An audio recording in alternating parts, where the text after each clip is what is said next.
sur cette nouvelle émission de Cycle Inside. On se retrouve aujourd'hui pour les actualités de la semaine, des actualités au sens large, puisqu'on va débriefer les courses qui se sont déroulées cette semaine, mais aussi des actualités hors course. Et puis on aura un petit débat sur le français de la semaine, le français qu'on a découvert aussi depuis le début de saison. Et puis enfin, les courses à venir. Comment vous allez les gars? Ça va Tanguy? Ça va très bien, et toi? Ça va parfait, merci. Titouan, t'es prêt pour cette émission? Bah ouais, chaud comme la braise, et puis ouais, je suis chaud. Et enfin, Lilian, t'es toujours là. Toujours là. Toujours présent, toujours debout. Eh bien, les actualités de la semaine, et on est directement parti avec Tour de Tietema, qui a dévoilé son nouveau maillot sur sa première course.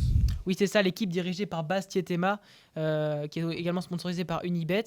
Elle a dû changer de maillot pour sa première course, parce que Unibet, c'est un site de paris sportifs, et dans certains pays, il n'est pas forcément autorisé d'avoir des paris sportifs en tant que sponsor. On peut penser en France aussi avec la loi E20. Et du coup, ils ont fait un maillot qui, avec justement marqué par rapport au cœur, parce qu'ils veulent le prévenir par rapport à l'AVC et toutes les maladies cardiaques qui sont autour. Et du coup, ça leur fait un nouveau maillot déjà pour la première course. C'est quand même assez marquant, quoi. Et puis niveau financier, je sais pas comment ça joue aussi sur leur budget, parce que je pense qu'Unibet ne va pas être très content qu'ils ne soient pas affichés pendant une course. Donc j'imagine qu'il doit y avoir des malus ou ce genre de choses. Peut-être qu'ils ont prévu le coup. Je pense que Unibet, ils savent. Ils s'étaient déjà fait avoir avec une équipe il y a 10 ans qui s'appelait aussi Unibet. Et pour le Tour de France, ils n'avaient pas pu participer à cause de ça. Donc je pense qu'ils savaient en fait. Ça fait partie du contrat. Et aussi, il faut savoir que c'est normal qu'on parle de ça parce qu'il y a eu quand même le cas des frères Turgis. Pas Anthony, mais ses deux autres frères qui avaient eu des problèmes cardiaques. Il y avait eu Audrey Cordorago qui avait eu un AVC récemment, avant les championnats du monde 2022. Et aussi Sonny Colbrelli qui avait dû arrêter sa carrière suite à un problème cardiaque, on se rappelle. Un arrêt cardiaque en plus, oui, c'est ça, c'est ce qu'il avait fait. Donc c'est vrai que oui, c'est intéressant de parler de ça. Et ils ont bien fait. Mais du coup, le sponsor, c'est aussi obligé pour lui de ne pas apparaître sur le maillot. C'est sûr. Exactement. Et puis la FFC, donc la Fédération Française de Cyclisme, travaille activement en vue des JO, Tanguy. C'est ça, donc ils ont invité, je crois qu'il n'y a pas longtemps, donc une dizaine de journalistes à Saint-Quentin-les-Yvelines, donc pendant les entraînements justement des coureuses d'ovale, j'ai envie de dire ovale de piste à Saint-Quentin justement pour préparer les JO. Donc il y avait un programme qui avait été organisé où je crois qu'il y avait 20 millions d'euros qui avaient été investis depuis 2019 sur vraiment la performance pure pour qu'on gagne le maximum de médailles cet été du coup, à la maison directement. Et donc on peut y voir, je sais qu'il y a beaucoup, j'ai vu l'article du Monde où en fait ils expliquent comment des physiciens, des personnes qui créent des applis exprès pour voir les meilleures trajectoires, placer des aimants sous les pédales et sous la piste pour voir vraiment là où on peut être le plus performant. Pareil, c'est pour lubrifier les chaînes de souvenirs. Ça va faire plaisir à Lilian, ça ressemble à de la Formule 1 limite. Voilà, c'est ça, vraiment l'optimisation est vraiment à des millièmes près, quoi. Les gains marginaux. Et ils ont carrément fait, c'est quoi comment il s'appelle, Thomas Bouda? Non, c'est pas Thomas Bouda, c'est Benjamin Thomas, où ils ont fait vraiment lui, quoi. Un mannequin de lui. On va afficher l'image là, mais voilà, c'est impressionnant, on voit toute la recherche. Donc, beaucoup d'argent de mis dedans. Après, c'est intéressant quand on le voit comment F1 l'a vraiment gagné au millième près en performance. Donc, et puis 20 millions, c'est énorme, c'est le budget d'une équipe. Donc, Non, puis en espérant vraiment qu'ils performent quand même cet été, du coup, parce qu'on sait je sais que les Britanniques sont très bons dans ça. De l'argent jeté par les fenêtres. On verra, quoi. C'est ça. Non, mais bon. C'est bon, ça. L'organisation des championnats du monde 2027 en Haute-Savoie doit trouver un nouveau vélodrome. Ouais, c'est ça, on reste sur la piste. Parce qu'ils avaient prévu de créer un vélodrome à la Roche-sur-Foron, près d'Annecy. Et le projet a été refusé par la mairie de Roche-sur-Foron. Mais du coup, c'est problématique pour l'organisation des championnats du monde 2027. Parce que quand on n'a pas tous les équipements pour faire, par exemple, du BMX ou de la piste, c'est embêtant. Et du coup, ils doivent retrouver quelque chose. Donc, c'est vrai que là, on a du positif avec tous les tests en soufflerie et tout. Par rapport à l'équipe de France, mais il va falloir aussi trouver... juste milieu, quoi. Ouais, c'est ça. Trouver tout ce qu'il faut pour pouvoir faire performer nos athlètes. Il y a toujours Roubaix. Oui, c'est ça. Il y a toujours Roubaix. Mais Roubaix ne fait pas partie des Alpes. Haute-Savoie, non, ça risque d'être un peu long. En Haute-Savoie, c'est pas trop la région. Grave. Dans les Ardennes, ça revient au même. Et sinon, dernière actualité, le manager de Movistar, donc Eusebio Unzue propose les remplacements dans les grands tours. Et oui, c'est ce qu'il a dit avant le Tour de Colombie, donc où il est arrivé avec notamment Ivan Zoza et Enero Quintana en leader. Et bien lui, il souhaite, à l'exemple notamment d'Enric Mas, hein, quand il était arrivé avec l'Espagnol en tant que leader pour le dernier Tour de France, eh bien, il souhaite remplacer des coureurs qui soient blessés pendant des grands tours. À l'image un peu des remplacements qu'on peut voir dans le foot, où on a le droit à 3 changements, il souhaiterait faire ça sur les grands tours. Mais pour des 3 semaines. réservistes un peu. Voilà, Sur la exactement. première semaine, je crois que c'est ça. C'est Ouais, que sur la première semaine où Ça en fait. changerait complètement le cyclisme. Ouais, Enfin, exactement. c'est- Alors après, je sais que lui, il a un peu le seum par rapport à Eric Mas, Ouais. forcément, C'est ça. parce que il a des antécédents. Mais après, c'est vrai que l'équipe a fait un bel article sur ça en expliquant qu'il y a quand même que les anciens étant en mode bon, ça tue un peu l'esprit du vélo de faire 3 semaines complètes Oui, bah, du c'est- tour. c'est plus du Moi, je tout sais la que même image. c'est quand même intéressant, je trouve. Mais Moi, je suis mitigé, je suis ouais, comme moi toi. aussi. Parce que je trouve ça intéressant, parce que si tu as des coureurs qui se blessent ou qui chopent une maladie dès la première étape, pourquoi ne pas les Voilà, remplacer c'est ça. Ouais. Moi, je ferais pas ça sur une semaine, mais quitte à le faire jusqu'à la première Ouais, c'est ça. première journée de repos. Première journée. Parce que ouais. je sais que pour le Tour de France, ça intervenait après la 3e journée, il me semble, la journée de repos. Et donc là, tu as encore le temps. Enfin, si tu es pénalisé dès le début avec 2 coureurs de ton équipe, Tony ça. Martin qui avait chuté, ou des Bah, c'est trucs comme plus ça. sous des conditions comme on a pu voir avec la pancarte au Piomi sur Oui, voilà. le Tour de France 2021. Enfin, il y a des trucs, ça sort Après, tellement de Non, l'ordinaire ou que tu les es obligé malades. de remplacer. Les malades, à l'image d'Evenpool sur le Giro, c'est quelqu'un qui sort Oui, mais malade. c'est à la Ouais, 9e mais étape. c'est la réglementation Ouais. aussi. Ouais, C'est- la là, c'est 9e plus du étape. tout, Oui, peut-être pas la euh, 9e, mais à la limite, à la première semaine, pardon, je pense que ça serait. C'est intéressant, en tout cas, c'est à débattre. Après, moi, je pense que après- au niveau du classement par équipe, classement de la mais meilleure c'est- équipe, comment ça se passe là? Parce que normalement, c'est les 4 meilleurs coureurs. Mais tu parles Là- du classement par équipe, le pire c'est le classement général. Comment ça se passe? Comment ils sont classés ces coureurs? Bah, pour moi, ils n'ont pas de Oui, c'est classement clair. généraux en fait. Je sais pas du Oui, c'est ça, oui, c'est juste des équipiers en plus, ils participent ils auront forcément une étape en moins dans le classement. Après, ce qui est compliqué à voir, c'est Julien Bernard qui en discutait, c'est que tu as des équipes qui peuvent tricher par rapport à ça en Oui. disant ah bah lui en fait il est malade les Ouais. 3 premiers jours parce qu'il y a 3 jours de plat, donc il met un rouleur et du jour au Mais lendemain en fait, stratégiquement, c'est intéressant. le aussi. gars est blessé. Ouais, mais c'est chiant. Faudra- Stratégiquement, c'est intéressant aussi. faudrait Ça peut mettre des changer médecins. l'ADN du sport, comme le disait Marc Madiou, hein, qui a fustigé ça complètement Ouais, l'idée. mais là, c'est Mais je trouvais différent, ça quand même. intéressant aussi. Ça peut moderniser le sport. Ouais, On mais parle c'est des moche. remplacements dans le foot, c'est quelque chose de très stratégique. Ça peut devenir l'un des aspects les plus stratégiques. Ouais, de mais ce en sport. tant que suiveur du cyclisme, Oui. nous on veut pas le surhumain, Mm. mais souvent c'est ça, c'est les coureurs qui vont au bout d'un grand tour, c'est quand même des, Oui, mais pas pour des leaders. des Si gros tu veux, s'ils sont athlètes. déclassés au général. Le vainqueur du classement, ça reste le même. Oui, mais imagine, je sais pas, au bout de 2 jours, il y en a un qui se blesse et en fait c'est un bon rouleur et ils savent que il y aura beaucoup moins d'étapes pour rouler importantes pour ces personnes-là. Et c'est genre quelqu'un de l'équipe de la Visma Lease Bike, ils récupèrent un grimpeur d'un coup dans leur équipe et pareil, il parlait du temps aussi que ça mobilise un coureur en plus en réserve pendant une semaine, alors que déjà ils galèrent à Après, 30 pendant les équipiers. grands tours, t'as pas beaucoup de tours Oui, c'est ça. parallèles. Donc, Bah, surtout pour le ça Tour de pourrait se France. faire. Oui. Pour le Tour de France, Donc faut le faire que sur les grands tours du coup. Ouais, c'est Ouais, vrai. Ouais, moi, ça, je pense oui, que oui. ce serait Possible. difficile surtout à cadrer Oui, voilà. entre C'est ça qui est trop déjà où tu les classes dans le classement général, Mm. dans le classement général. La Oui. réglementation. quoi. Enfin oui, comment Les blessures, quel niveau de blessure, quel niveau de maladie. Mm. Et je pense que déjà, Bah, c'est très très flou. Moi, ce serait intéressant de faire un test peut-être sur un tour d'une semaine, un tour des Alpes. Alors oui, sur une semaine, c'est très léger, mais on n'a pas sur les 3 sur semaines. un UAE Mais tour, non, mais qu'on arrive, tu vois, avec une réserve de 15 équipiers et qu'on se dise, bon, Quoi, bah, 15? Mais c'est 15. ouais, non, énorme. mais 15 équipiers, imaginons. 15 équipiers, on en a 4 où on se dit ces 4-là, on les garde parce qu'ils jouent le classement généraux. Et après, on a 10, Général. 11 classements généraux. Les classements. Bah, les- Bref, Après, peu importe. ça dépend ce que Mais tu après, fais. on a 11 équipiers qu'on se dit, tiens, là, c'est plus un rouleur, donc on le met là, il va être capitaine de Ah oui, route. mais là tu parles Et vraiment en changement. Là tu changes. Ouais, mais là, Non, c'est mais nul. à Nul. essayer un test sur un tour des Alpes Oui, ou mais là, sur c'est un. différent. Ça peut être des remplacements de. Après, là, c'est des oui, remplacements oui. de blessés. Oui, pas ça des c'est pour les remplacements blessés. de- Mais stratégiquement, ça reste quelque Là, chose tu Après, changes d'intéressant. de moi règle, je hein. pense pas forcément à tester dans le monde des pros, mais plus à tester sur un tour de l'avenir. Parce que je sais que dans le tennis, ils font ça pour les tournois next gen. Ouais. Ils testent beaucoup de trucs, et les terrains sans couloir, Ouais, c'est ça. mettre 15 ou 25 secondes entre les points, et ça permet de voir si c'est vraiment bien ou si c'est vraiment nul. Oui. Et je De sais que tester. tester ça sur un tour de l'avenir, ça peut convenir à tout le monde. Peu de gens regardent le tour de l'avenir, même si c'est un tour Oui, ou important. même tous les jeunes, ils pourraient se faire découvrir justement parce que tu aurais plus de jeunes qui pourraient participer à la compétition.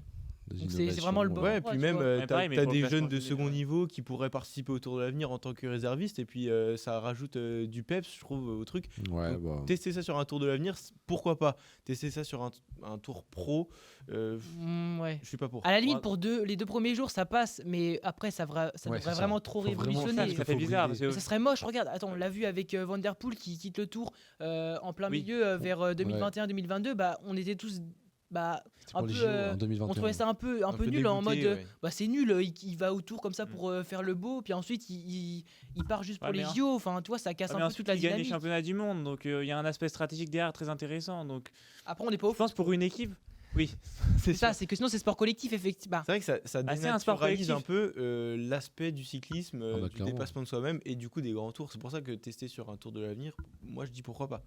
Oui, tester les innovations directement, ça peut être possible. Après, quand on connaît les esprits qui sont dans le vélo, pour voir des innovations, Ouais.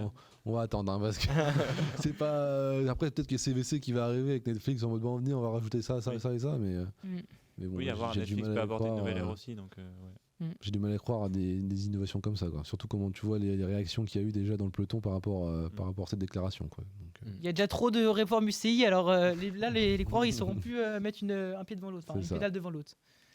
Que pensez-vous de cette question? Dites-le nous en commentaire. En tout cas, on sera heureux de vous lire dans les commentaires. Et puis, on est directement parti avec les résultats de la semaine et Evenpool notamment, qui a fait un gros numéro, Titouan.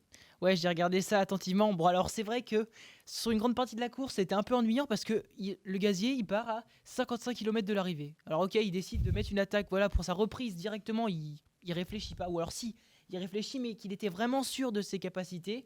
Il décroche tout le monde de sa roue, personne ne veut aller le chercher. Isaac bah- Del Toro a essayé de le suivre quand même.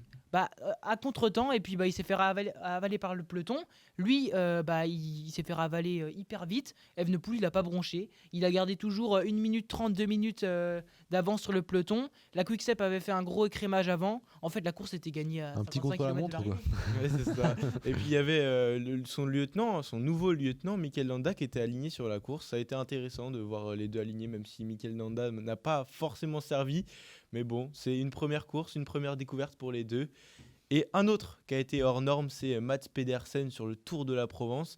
Il a failli faire le grand chelem puisqu'il n'a pas remporté la dernière étape, mais il a remporté le prologue avec des 12 secondes d'avance sur le deuxième sur 5 km. C'était impressionnant, 56 km/h de moyenne. Il a remporté l'étape 1, l'étape 2 et le général. Tour de la Provence, je tiens à mentionner, parce oui. que tu as oublié de le dire. Non, t'as dit Valence, je crois, mais c'est pas grave. Tour de Valence. Ah bah excusez-moi, je voulais pas On dire avait ça. compris, on savait que c'était. Et j'ai regardé l'étape 2 personnellement et il fait un sacré numéro pour aller chercher Marco Frigo, il me semble qu'il était dans l'échappée. Et à 5 km du but, Marco Frigo avait encore 15 secondes d'avance. Et depuis 25-30 km, Pedersen roulait tout seul parce qu'il n'avait plus d'équipier, qui s'était fait décrocher dans la dernière montée. Et il ramenait tout seul tout le monde, les 10 dans la roue. Et il va aligner tout le monde au sprint, même Axel Zinglet qui finit. Sous un temps pas ouf, en plus, il devait pleuvoir. Exactement, ouais, il cordes. pleuvait. Et Axel Zinglet n'a même pas pu le régler au sprint, il est resté, il s'est rassis sur sa selle et puis c'était fini. Non, patron, quoi. Un sacré Mats Pedersen que j'ai envie de voir contre des Van Der Poel, contre des Van Aert, des Remco Evenepoel, même sur certaines classiques. Et en tout cas, il nous a fait un sacré numéro. Magnifique. Autre résultat sur le Tour de Colombie, Carapaz a gagné une étape, Cavendish également, et Gaviria, mais Carapaz n'a pas gagné le général. Et oui, et au final, il lui a manqué 6 secondes à Carapaz pour remporter le général. C'est Rodrigo Contreras, donc c'est un coureur de 29 ans, colombien, qui roule dans une équipe, la NU Colombia, donc une équipe locale, qui a réglé Carapaz pour 6 secondes. Mais Carapaz s'était quand même imposé sur l'étape Rennes, l'étape la plus attendue de ce Tour de Colombie. Il a répondu présent, même s'il lui manque 6 secondes. Il y en a un, en revanche, qui n'a pas répondu présent, c'est Nairo Quintana. Il termine à plus de 8 minutes, il me semble. Loin, très loin au général, alors que voilà, comme on en parlait tout à l'heure avec Movistar, il était attendu avec un co-leader, Ivan Sosa. Sosa, lui, termine 6e ou 7e au général à 1 minute 30, mais donc, ouais, grosse déception de la Movistar. Déjà sur son championnat national, il avait fait 22e, je crois, il l'avait fait loin par rapport. C'était quelqu'un qu'on n'attendait pas qui avait gagné directement. Donc, ouais, un peu un début de saison compliqué pour. Et par contre, celui qui ne déçoit pas, c'est Paul Magnier, encore vainqueur aujourd'hui de la deuxième étape du Tour d'Oman. Est-ce que C'est tu ça. peux nous en parler, Tanguy? Ah ouais, bah en fait, il lançait le sprint pour son coéquipier justement de la Quick Step. Et puis il s'est rendu compte en fait qu'il avait assez de puissance. Et il avait mis quasiment deux ou trois vélos à son coéquipier. Puis il a levé les bras, il s'est retourné, il a fait ah bah tiens, on a fait un doublé. Donc il commence bien sa carrière professionnelle parce que c'est sa deuxième du coup victoire en peu de temps. Ça me fait penser bonne surprise. ça me fait penser au Tour de France. En 2022, une arrivée à Valence, c'était Cavendish qui est arrivé pour sa du coup 33e victoire sur le Tour. Ou non, 34e, il allait égaliser Eddy Merckx. Et genre, il y a Morkov qui le lance, un super poisson pilote. Ah oui, oui. je me Pareil, souviens. il était obligé de pas de rétrograder, mais de ralentir Morkov Ralentir. pour laisser passer Cavendish. Ils ont fait 1 et 2. C'est ça. La Ouais, Quick même Step, ça fait décidément, penser à un peu plus récemment à Van Aert et Olav Koy Olav sur Koy. le. Je sais plus où c'était. Tour de aux Grande-Bretagne, Pays-Bas. je crois, non? Oui, Grande-Bretagne, c'est ça l'année dernière où ils font 1 et 2 sur chaque étape. Enfin, c'était n'importe quoi. Mais en effet, Paul Magnier a l'air d'être très costaud en ce début de saison. Hâte de le voir encore une fois sur les classiques C'est face ça. à Mats Pedersen. Ouais. À noter aussi que Cavendish du coup a gagné une étape sur le Tour de Colombie. Ouais, avec Gaviria aussi. Avec Ouais, avec aussi. Gaviria. Intéressant. Donc, Puis pour me revenir sur Magnier, l'image, c'est que j'ai l'impression qu'il voyait la ligne un peu plus loin parce qu'il se Ouais. retourne, il fait ah, elle est déjà là, la ligne. j'avoue, un peu trop fort pour tout le monde. Et Coquard qui fait 3. Exactement. Il avait fait 2 aussi. Ouais, et puis Magnier fait 5 sur la derrière première étape du Tour de Le Mans, c'est la troisième qui gagne, la troisième étape qui gagne Paul Magnier, donc vraiment très fort et très régulier. Et sinon, le français de la semaine, je sais qu'on n'était pas d'accord, on a eu un petit débat. Titouan voulait lire Brian Cocard. Vas-y, défends-le. Titouan. Bah, c'est qu'il faut quand même dire que l'année dernière, il avait commencé par une victoire sur le Tour Down Under, mais ensuite il n'avait pas poursuivi ses bons résultats. Alors là, il n'a pas encore gagné, mais il fait de très belles places. Alors que c'est vrai que là, on vient de parler de Paul Magnier. Ça pourrait aussi pencher dans la balance, mais il a quand même fait deuxième d'une étape du Tour de Neumann, deuxième d'une étape de la Loula-Tour, mais c'était pas dans cette semaine-là. Et puis il est pas loin de gagner contre Caleb Ewan. Voilà, donc je pense. Derrière le duo Soudal, là, du coup, aujourd'hui. C'est ça. Ouais. C'est peut-être pas le français de la semaine, mais c'est un des Français le plus en vue en ce début de saison sur les sprints. Quoi. Mais là, c'est vrai que maintenant, du coup, là, je suis un peu pris de C'est court ça. et je pense plutôt à Paul Magnier. Mais je pense aussi c'est mon côté un peu coup de cœur sur Brian Cocard. Et tu penses pas du tout à Axel Zinglet, qui lui, sur le Tour de la Provence, a performé. Ouais, c'est ça. C'était le meilleur après Pedersen, en fait, le meilleur des normaux. Il finit deuxième derrière Pedersen à chaque étape de sprint. Sur le prologue, il n'est pas très très loin. Il finit deuxième au général, deuxième au maillot vert. Pourquoi tu n'élis pas Axel Zinglet, français de la semaine? Parce que déjà, tout simplement, le Tour de la Provence est classé en point 1. Du coup, c'est une catégorie en dessous du point pro où il y a le Tour Neumann. Et puis même, je trouve que quand on regarde la start list, si on regarde la start list du Tour de la Provence et on prend les meilleurs coureurs, on va avoir peut-être 10 coureurs qui sortent vraiment du lot. Au Tour de Neumann, il y en a 2 fois plus. Donc je pense que aussi quand tu as un gros niveau, ça révèle plus la performance. C'est sûr. Et voilà, je pense que du coup, Zinglet, ok, il fait un très bon début de saison, mais si pour moi il pouvait être élu au Français de la semaine, il fallait qu'il gagne une étape sur le Tour de la Provence. Celle que par exemple a gagné le coureur de Israël lors de la dernière étape. Tu vois. D'accord. Merci pour ton avis, Titouan. C'est quoi ton avis, toi, Lilian? Pour moi, mon avis, c'est Paul Magnier, le français de la semaine, parce qu'il a été tout simplement très fort. Hein, C'est à peine de la semaine quand même, parce qu'on est lundi au jour. aujourd'hui. Ouais, de la nouvelle semaine, du moment. Le français du Exactement. moment, c'est Paul Magnier en tout cas. Faut qu'on Non, il est rebaptise très fort. le nom, c'est le Français du moment en fait. Ouais, exactement. Mais non, franchement, extrêmement fort. Il joue avec des garçons comme Caleb Ewan, Brian Cocard. On a Fabio Jacobsen aussi dans la start list. Il n'y avait pas de Desmar, non Desmar, Oui, c'était- Desmar, il a fait 11e Ouais, c'est de pour classique ça. Ouais, d'Almeria j'ai vu aussi. ça, voilà, j'ai c'est fait midi. c'est Almeria, ouais. Mais C'est moins ouais. cool. ouais, mais il y a une start list qui est quand même impressionnante impressionnante, qui est plus importante que sur le Tour de la Provence, en tout cas sur le Tour de Le C'est pas Mans. non plus la startiste de l'année. Hein. Ouais, mais il y a quand même une start plus intéressante, je pense. Et non, juste très très fort. Déjà capable de se mettre 5e, de prendre de la confiance, surtout un peu moins d'un mois, 2 semaines après sa première victoire en Espagne. C'est quand même très fort de devancer Dainese en plus sur des étapes assez vallonnées. Et là, ensuite, de répondre au sprint face à de tels sprinteurs. Non, franchement, très Oui, puis en fort. plus, Il a que attends, 19 ans. C'était après justement de nombreuses bosses. Hein. Il y avait quand même une sorte de toboggan sur cette 3e étape. Et puis même hier, pas hier, mais en gros l'étape 2, il a plu à torrent. Faut résister à ça aussi. Hein. Il aurait pu chuter ou quoi. Donc Oui, c'est c'est vrai ça. que Est-ce que ça vous tente un focus sur Paul Magnier? Si oui, dites-le nous dans les commentaires et puis on y reviendra. Et toi, Tanguy, c'est quoi? Tu penches pour qui? Si, moi, c'est vrai que Zinglet, quand même, faut le préciser. Après, on sait qu'on a un grand fan de Paul Magnier ici, en la qualité de Lilian, justement. Donc, forcément, on est obligé d'en parler. Et puis, au début, on voulait pas trop en parler parce que c'est une des premières victoires. Mais Au bout d'un Là, moment, on est obligé. bien On est obligé quand même, il faut même. bien Bah, moi, je suis grave chaud de faire un focus dessus. C'est vrai On que est bien obligé je d'en connais parler, pas quoi, trop mais, ce pouvoir-là. Et puis il a que On 19 a ans. un fan de Manier là-bas, un fan de Cocard Voilà. ici. Faut qu'on se Forcément, batte, quoi. nous on est Et des un fan de Zinglé, un fan de Zinglé. Non, sinon, un autre Français sur lequel je voulais revenir, c'est Pierre Gautra. Alors, je ne le connaissais pas, mais depuis le début de saison, excusez-moi, il fait un super début de saison, tout simplement.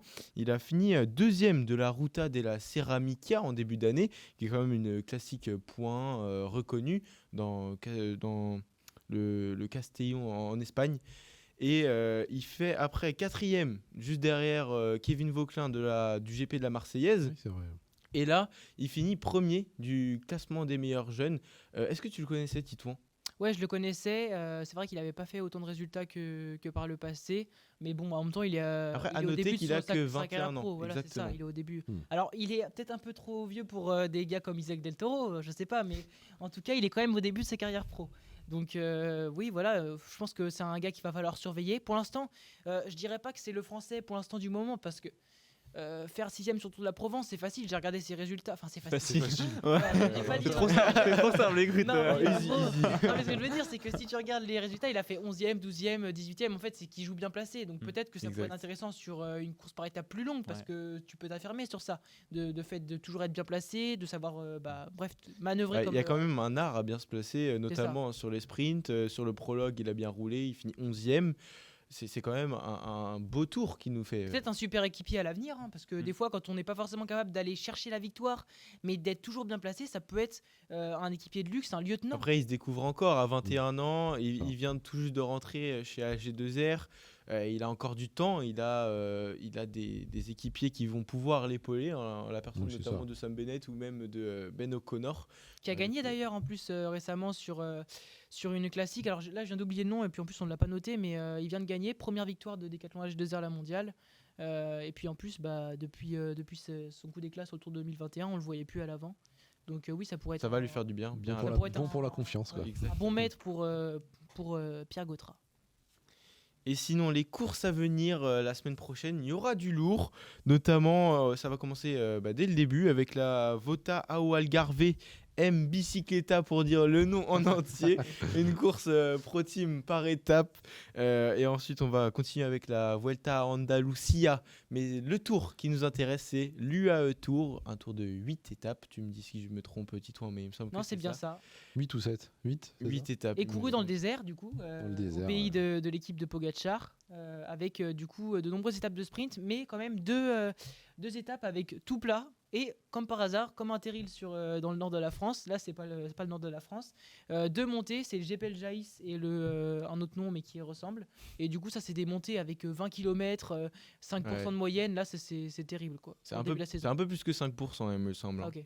Il me semble que c'est 20 km à 7% le Jebel Jaïs. Ouais. Et c'est une montée qui va être plutôt impressionnante. On va voir la start list. Elle n'est pas Je encore pense que Pogacar il sera là, définitive. non? Bah, Parce que- en tout cas, je suis pas sûr qu'il soit là. Mais les start lists les saisons passées étaient plutôt relevées. Donc à voir. Mais en tout cas, UAE aligne toujours une belle équipe sur cette Bah, course. logique, ils veulent faire parler de leur nom et puis. Exactement.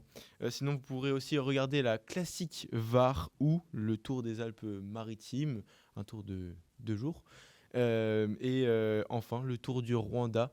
Quand même, ouais. Faut le noter parce que c'est une course en Afrique et on sait que là-bas, le Rwanda, le vélo, ça prend de plus en plus d'ampleur. Donc, très Pas intéressant. seulement le Rwanda. Après, pour avec, l'instant, Ouais, le Rwanda, mais Binyam genre, Guirmet. cette partie justement de l'Afrique est maintenant très demandeur de vélo. L'UCI le sait, donc veut développer un peu plus ceci. Il y avait une sport là-bas, rumeur, quoi. Rwanda, championnat du Oui, mais je crois que Ouais, c'est. c'est ça. Je sais plus si c'est validé le championnat du monde de Rwanda. Je crois que ça pourrait se Je faire. crois que ça va se faire aussi. J'en ai entendu parler, mais donc Après, très, pour très l'instant, le intéressant, truc, c'est quoi. que c'est pas encore un gros niveau. Le Rwanda, ça Oui, doit être c'est du ça. même niveau que par exemple, pas le Tour de la Provence, mais un cran en dessous. Il y a le Total Energy qui va y participer, mais c'est vrai qu'il faudrait que ça soit un peu plus au-dessus. Mais il y a peut-être pas encore assez d'argent. Et puis, faut aller au Rwanda. Hein. Mine de rien, faut faire le voyage. Après, c'est la période, ils sont tous au Moyen-Orient en ce moment, entre Ouais, le c'est Tour vrai. d'Oran, ils sont au Qatar, les Émirats Arabes Unis. En ce moment, c'est la période, il fait pas trop chaud encore pour faire du vélo. Donc, Là, il y avait ça la le fait, quoi. Cannes, et du coup, maintenant, c'est Voilà, le c'est Rwanda. ça, Ça ouais. va prendre la suite. tout le monde est dans ce coin-là maintenant, quoi. Et maintenant, on est parti pour une nouvelle rubrique. Est-ce que tu peux nous expliquer les règles, Titouan? Alors c'est très simple, c'est un petit qui suis-je où chacun de notre tour on va on va faire deviner un coureur à travers les équipes qu'il a eu pendant sa carrière ou qu'il a encore parce que ça va surtout être des coureurs en activité. Et moi je peux commencer avec le Vas-y, mien. commence. Alors À donc toi l'honneur. il a commencé à Orica Greenedge. Attention l'accent anglais. Ensuite il est allé directement chez Cannondale. Ok. Ensuite forcément il a évolué dans l'équipe IF. Il est allé chez Kubeka Assos, l'ancienne NTT qui a disparu. Et puis ensuite, il est aujourd'hui chez Israël. Ucardi. Donc je répète, il a été donc à Orica Greenedge, Non, mais Cannondale IF. faut que tu nous en dises un Israël. peu plus, c'est quoi sa nationalité, il Ouais, a quel je vais te dire. âge, parce que sinon... Giacomo Euh, Nizolo. il est australien. Non. Non, pas de. Il est australien, il a Il est été australien. chez Orica, ensuite il a fait IF, il a fait Kubeka Assos et il a terminé chez Israël où il est toujours. Il a fait quoi avant Israël? IF? IF. Non, Kubeka. Kubeka et ensuite Pardon, oui, J'en ai un en tête, mais je crois que j'ai oublié son prénom, son nom. Israël, australien. Il y a plusieurs Alors je peux vous donner d'autres indices, hein, je l'ai Vas-y, sous vas-y. le coude. Il a Son notamment- palmarès, par exemple. Il a notamment remporté 2 étapes à la Vuelta. Il a gagné une étape sur le Tour de France en 2022. Ok. L'étape 2022, avec l'étape, Kubeka. l'étape Avec des Israël. pavés. Israël, ouais. L'étape des pavés, justement, oui, en 2022, qui était arrivé avec, dans un petit groupe de 5 là, avec Boasson-Hagen, etc. etc. Ah. oui, Ah. je vois, je me souviens. Et, il est plutôt maigre en vrai. Il avait fait un Ah, gros- Simon Clark. Voilà, c'est ça. vrai. Yes. c'est Simon Clark. J'avais sa tête, mais je ne me Bravo. souvenais plus. Bah, c'est l'année où il fait un gros Tour de France Ouais, cette en année. fait, ça aide directement le Tour de France. Ouais, ouais, ouais. Mais c'est vrai Bah, qu'il était pavé, un peu trop corsé. Un peu trop corsé. Non, ça va. À toi, Tanguy. Alors moi, je vais commencer. Il a débuté dans une petite équipe dans des pro teams italiennes. Et il a fait longtemps, il a fait 5 ans dans la Bahreïn, donc Victorious, McLaren, avec tous leurs changements de nom. Il a fait 10 grands tours, 5 fois le Tour de France, 5 fois le Giro. C'est un Italien. Et son plus gros exploit, on va dire, c'est d'avoir remporté le Paris-Roubaix, J'allais dire Caruso, mais du coup, ça marche pas. d'avoir Oui. remporté Paris-Roubaix pour sa seule participation. Il a fait une fois Paris-Roubaix, il l'a gagné. Bah, c'est Colbrelli. Oui, Colbrelli, oui. Voilà. Ouais, Colbrelli. C'est ça. Ah oui, du coup, c'est pour ça c'est qu'il y pour avait ça un que tu lien. t'attendais pas à ce qu'on en parle. Voilà, c'est pour ça. Donc j'avais sélectionné Colbrelli avant dans l'actu. Et il faut savoir que donc je me suis renseigné maintenant qu'est-ce qu'il fait parce que il a arrêté sa carrière pour un arrêt cardiaque justement. Oui. C'est le Tour en Espagne, enfin, lors de la première étape dans Ouais, Catalogne, je crois. le Tour de Catalogne, c'est ça, juste après l'arrivée. Et maintenant en fait il est dans le parti Forza Italia de la présidente en Italie. D'extrême droite. Attends, avec Ah ouais Mélanie là Voilà, avec Giorgia Meloni maintenant. Belle Et reconversion en il tout fait cas. quoi là-bas? Bah, je sais pas exactement, mais il est Dans le parti politique, il est quoi. plutôt dans le parti politique. Il est investi dans le parti politique justement de Forza Italia. Mais non. Bah, du coup, votons tous pour. Donc le petit, Ouais, non, non, le quand même petit pas. Sony, il a quand même. Ok. Il a bien changé, c'est ce qui Sony. m'a fait Ok, rire, ok. justement. Bah, intéressant. Merci Voilà, Tanguy c'est ça. pour cette petite news. Bah, j'y vais directement. Il a commencé sa carrière en 2016 à la Team Sky. Il est resté pendant 5 ans jusqu'au changement de nom Ineos Grenadier. Il a ensuite fait 2 ans à Astana qui ont plutôt fait parler. Et il est maintenant rendu. Non, mais c'est bon. Gianni mais- Moscone. T'as trop Voilà. parlé. Mais je l'ai voulu le Gianni laisser parce que Moscone. bon, j'étais un peu trop fort, donc bon. Ouais, c'est- je l'ai laissé à Oh. Gio. Tu l'as même pas trouvé en plus. Ah, il l'a pas eu. Euh, Vas-y, moi j'en ai un. Parce que c'est Astana qui fait toutes les. Ouais. Ouais, c'est Maintenant, ça. il est à la Soudal Quick-Step. Oui, voilà, c'est ça. Moi, il est dur. hein. Attention. Ok. Mais moi, Bon, du j'aurais- coup, Lilian. Alors, il est retraité depuis 2021. Il a commencé, je vais vous le dire, en 2008 en Conti Pro à Rabobank. Non, Ensuite, mais oh, cette équipe. ah ouais, attendez. 2010, il fait Team HTC jusqu'en 2012 où il rejoint BMC. C'est là qu'il aura ses plus belles années à BMC. BMC, il va quitter BMC en 2018-2019, il rejoint Education First. Et après, il prend sa retraite en 2021. C'est quoi son. Valgren. Non, Valgren, il est Non. encore chez IF. C'est quoi son Ah profil ouais. C'est un grimpeur rouleur, américain. Ah, bah Ah, c'est ça TJ Van Garderen. Voilà, Oh, TJ Van Garderen, j'adorais ce gars. Bravo, bravo Titan. C'est vrai qu'il putain, j'avais oublié lui. C'est vrai que j'adorais ouais, cette époque-là. En fait, je j'étais pense que c'est parce que c'était un américain. Ah, il la a gardé BMC. l'Amérique. Ah, ouais. C'était le seul américain du peloton, je crois, de souvenir à l'époque, et du coup, ouais, ok. Ok, Non, ok. intéressant. Bah, sympa en vrai. Sympa, sympa. Est-ce que vous aviez trouvé les petits quiz, les petits qui suis-je? Moi, je n'avais pas tous en tout cas. Et ben merci pour ce petit quiz, Merci tout c'était le bien monde. sympa. Et puis merci à vous de nous avoir suivis. Merci les gars, merci. Merci Je vous Hugo. remercie un par un. Merci Hugo, hein. Merci Tanguy et puis merci Lilian. Ouais. Et puis je vous dis directement bonne route.